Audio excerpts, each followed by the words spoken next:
আজকে আমাকে ছাদটা ঢালাই হইতেছে, কিন্তু নামার কোনো সুযোগ নাই। অবশ্যই ছাদ ঢালাই চলতেছে।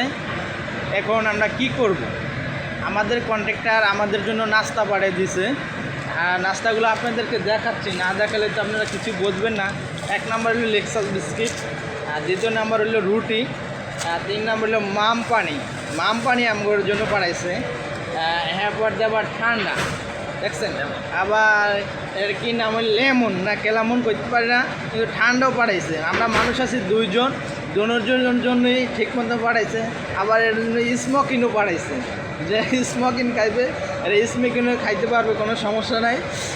এই অবস্থা। কিন্তু আমি একটা জিনিসই সবাইকে বলি, বাংলাদেশে প্রত্যেকটা ঠিকাদার যদি এরকমই হইতো তাহলে কোনো শ্রমিকদের কোনো কষ্ট হইতো না।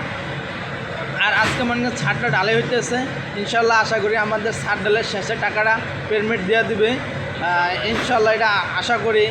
কিন্তু এরকম যদি বাংলাদেশে প্রত্যেকটা ঠিকাদার হইতো, আজকে মনে করেন যে কোনো শ্রমিকের এরকম দুর্ভোগ আর হইতো না।